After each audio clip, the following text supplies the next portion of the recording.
Renato Gaúcho apresenta A Força do Amor.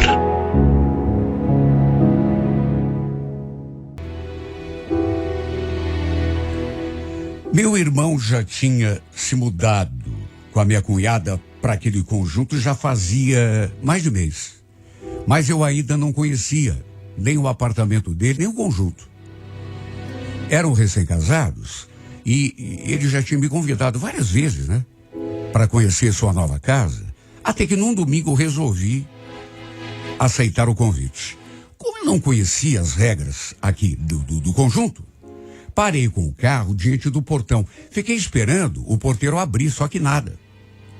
Só depois, uns 2, 3 minutos depois, foi que ele, vendo que eu continuava parado ali, ele saiu lá da portaria, né, o porteiro, e veio conversar comigo. Perguntou se eu era moradora nova, porque não estava lembrando de mim, e eu falei que não. Que meu irmão é que morava ali. Eu só tinha ido fazer uma visita. Aí foi que ele explicou. Puxa, você vai ter que deixar o carro aí fora mesmo, viu? É que o prédio não tem estacionamento para visita. Tá, mas será que não teria como abrir uma exceção? Porque tá tão difícil encontrar espaço aqui fora. O meu carro também não tem seguro. Ele respondeu que não tinha como. Na hora, confesso que fiquei até meio irritada, né? Tive até a vontade de nem fazer visita nenhuma, sabe? Voltar para minha casa. Só que, puxa vida, eu tinha demorado tanto. Seria até desfeita da minha parte, né? Até porque minha cunhada tinha feito almoço e tudo para os dois me receberem. Enfim, estacionei a 2 quadras dali, até porque perto realmente não tinha como, e depois voltei a pé. Quando cheguei na portaria, o porteiro naturalmente me reconheceu e abriu o portão.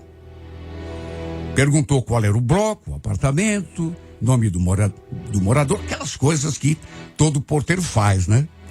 E quando eu já estava lá adiante, ele me chamou. Moça, você só esqueceu de dizer seu nome, é para eu anotar aqui no livro. Realmente, eu tinha esquecido de falar meu nome. Até porque ele fez um monte de perguntas, mas meu nome não perguntou. Respondi, e nessa hora, ele sorriu assim para mim, fez um sinal assim com a mão e sorriu. No impulso, sorri também. Sabe, ele me sorriu como se me conhecesse há muito tempo. Achei até um pouco de liberdade exagerada. Mas, enfim, devo ter passado umas 3h30, 4 ali, no apartamento do Alexandre e da Tati. Conversamos muito, até que depois, quando fui ajudar a Tati a lavar a louça do almoço, até comentei com ela. Vocês têm um porteiro meio saidinho aí, né, Tati? Cheio de querer, sabe, fazer gestos assim de simpatia pra gente. Nem sei por que eu falei aquilo. Talvez porque tenha ficado com a imagem dele no pensamento. Aí ela falou.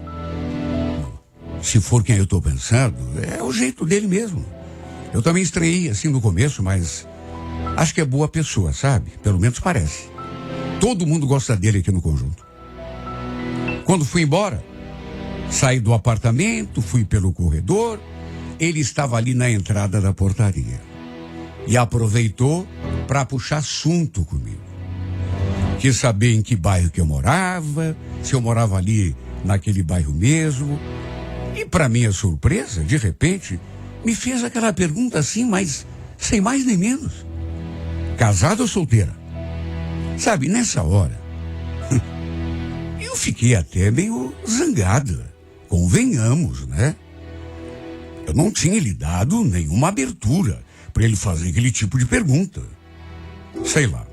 Só que não sei o que deu em mim, mas ele ficou me olhando assim de um jeito como se estivesse esperando pela minha resposta, que eu acabei respondendo que era solteira. Respondi, mas já fui pedindo para ele abrir o portão.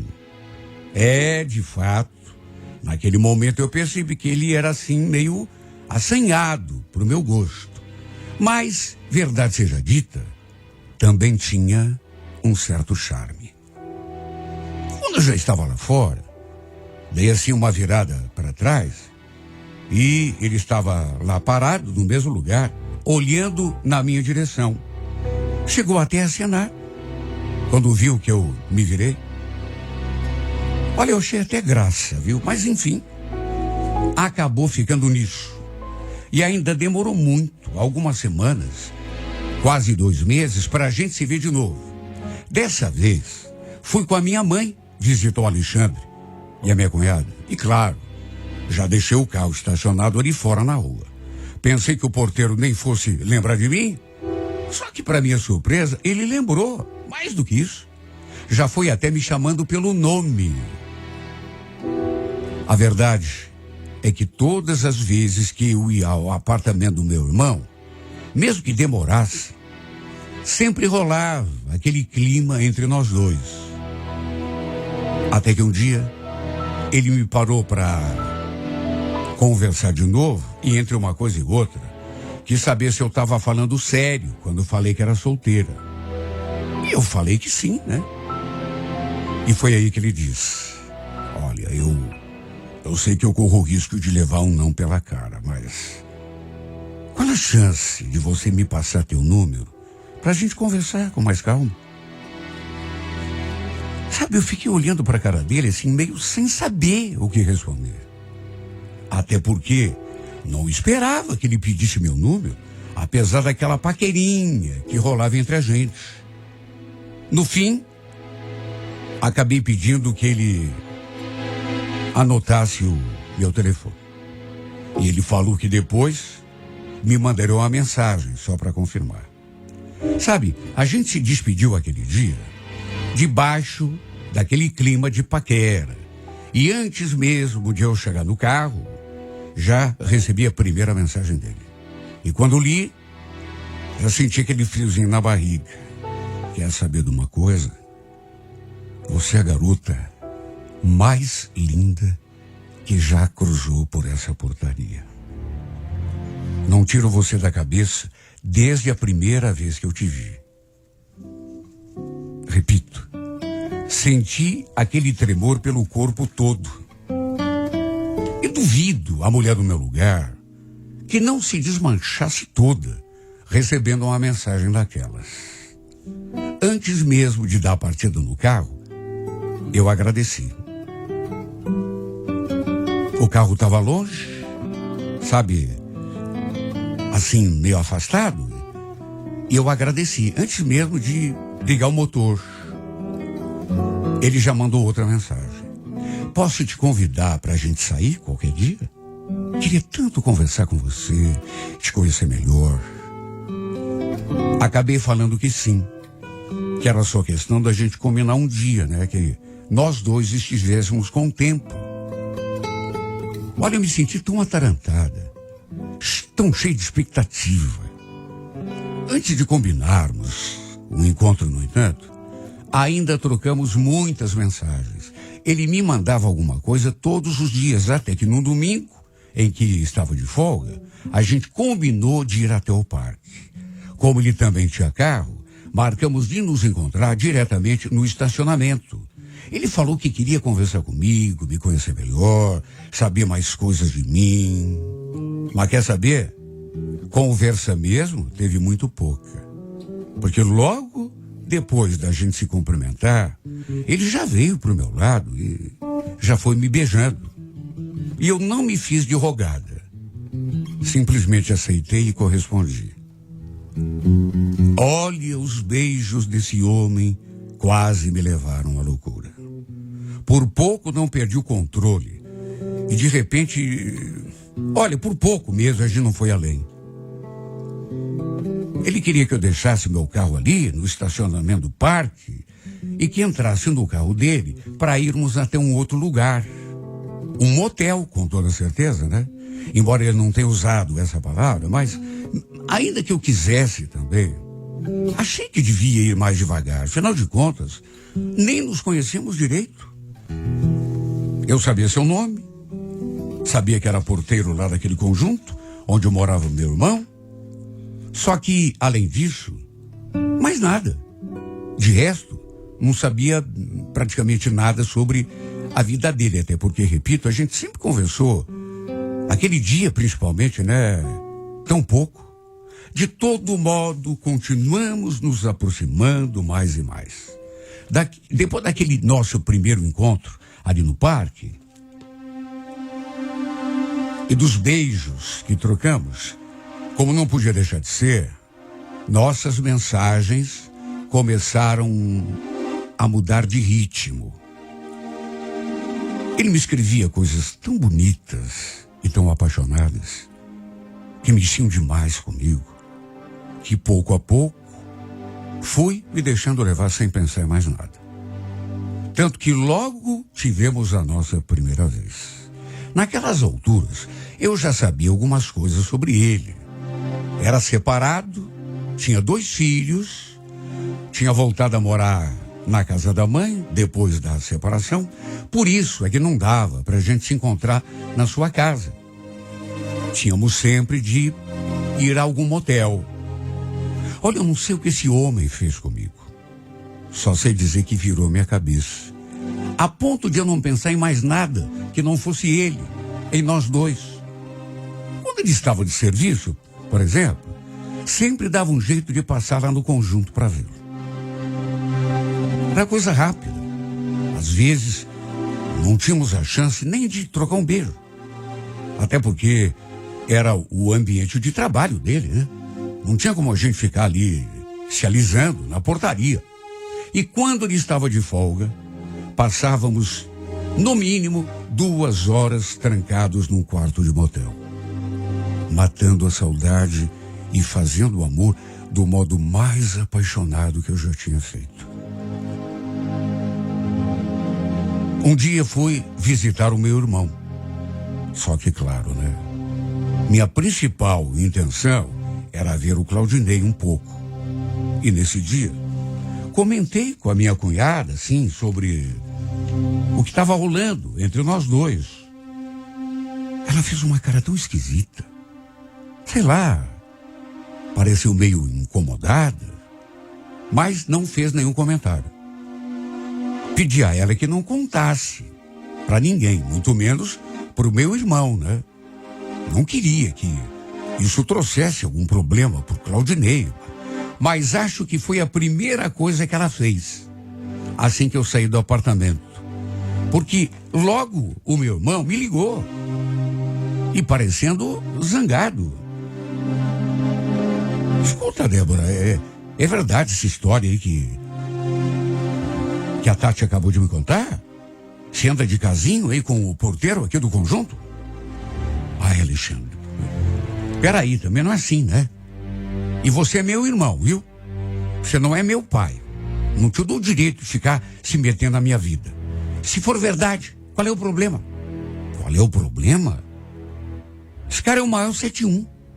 Tá todo mundo por aqui com ele no conjunto. Vive mexendo com as moradoras. Tem até denúncia que ele mexeu com uma menor de idade aqui. Só pra você saber, viu? Isso é mentira. Mentira? Não é mentira, não. Ele, inclusive, tá na iminência de ser mandado embora. E tem mais. Ele, com certeza, não deve ter te falado nada, né? Claro que não. Mas esse cara aí, só pra você saber, já que não sabe mesmo, né? Ele é casado. Não acredito. Você tá mentindo pra mim, Alexandre. Ele me contou que tá separado. É mentira dele, guria. Você é muito boba mesmo, hein? Não, se eu fosse você, abria meu olho, viu? Tratava de ficar longe desse cara. Eu tô falando só pro teu bem. Agora, se não quiser me ouvir também, você que sabe. Imagine como me senti naquela hora. Fiquei super mal. Na verdade, num primeiro momento, eu não quis acreditar. Sabe, porque de repente ele, pra me fazer largar do cara, estivesse mentindo. Mas depois eu comecei a pensar, a troco de quê que ele ia mentir? Depois liguei pra Tati. Primeiro, sabe, briguei com ela, né? Poxa, eu tinha impedido que ela não contasse pro meu irmão. E foi a primeira coisa que ela fez. Mas depois a gente continuou conversando. Ela falou que tinha contado pro meu bem. E confirmou tudo o que meu irmão tinha dito.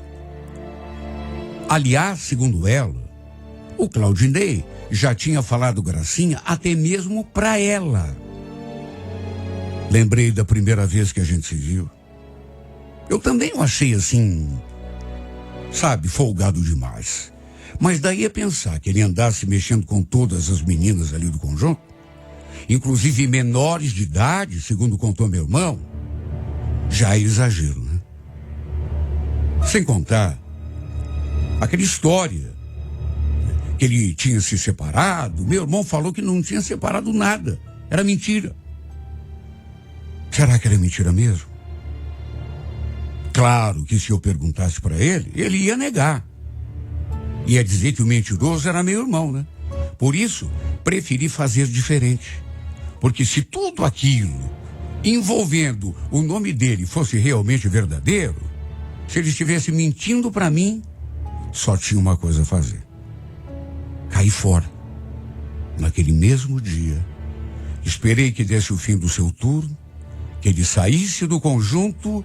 Sabe o que eu fiz? Eu o segui. Não sei como ele não me viu, porque por ser um domingo, tinha pouco carro na rua. Ele não morava muito longe.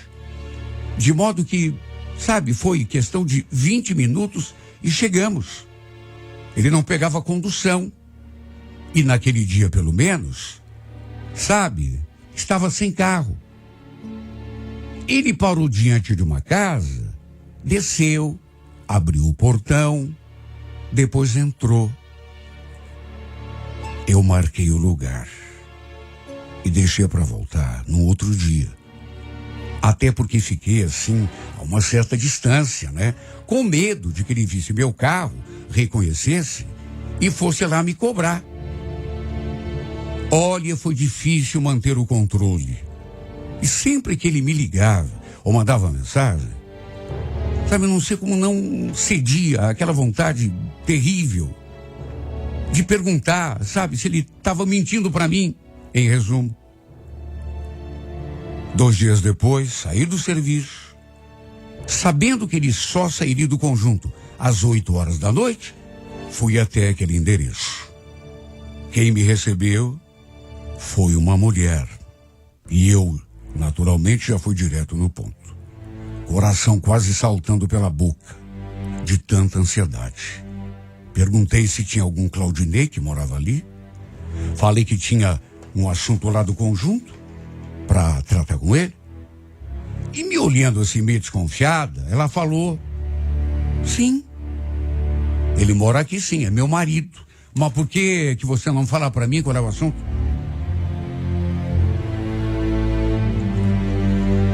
Dei uma desculpa qualquer e tratei de tomar o meu rumo. Ela ainda falou: por que você veio aqui para falar com ele? Ele está lá na portaria, essa hora. Eu tremia. Nem resposta eu dei, porque acho que não conseguiria falar. Tremia. Não sei se de raiva, de tristeza, ou se de desespero. Sabe, eu fiquei tão fora de mim. Sem pensar direito no que estava fazendo, fui bater lá na portaria do conjunto, onde estava o safado, ainda trabalhando. Olha, eu parecia cega. E como não sabia de nada, quando me viu, ele já veio pro meu lado, né? Todo sorridente. Mas assim que se aproximou,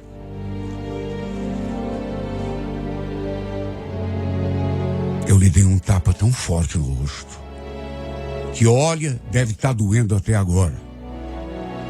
Ele ficou com aquela cara de quem não estava entendendo nada. Só que eu expliquei. E tenho certeza que ele entendeu. Você não vale nada, Claudinei. Você mentiu para mim. Sabe onde que eu tô vindo agora? Da tua casa, seu safado. Acabei de conversar com a tua mulher. Eu devia era ter contado tudo para ela sobre nós dois, viu? Eu devia ter acabado com o teu casamento. Seu mentiroso de uma figa. Ele ainda tentou falar alguma coisa. Tentou até colocar a mão no meu ombro, mas eu ameacei que se ele encostasse em mim de novo, ia levar outro tapa. Falei que ele nunca mais me ligasse. Esquecesse da minha existência. E como desgraça é pouca bobagem, bem naquela hora, a síndica apareceu ali, na portaria. Alguém deve ter avisado para ela da confusão.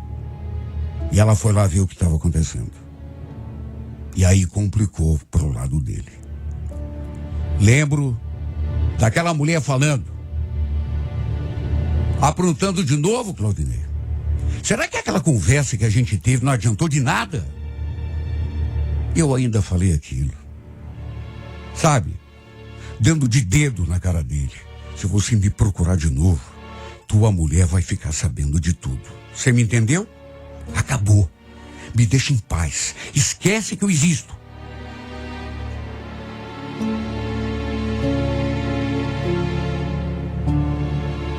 Saber que ele tinha mentido para mim me deixou tão possessa, revoltada.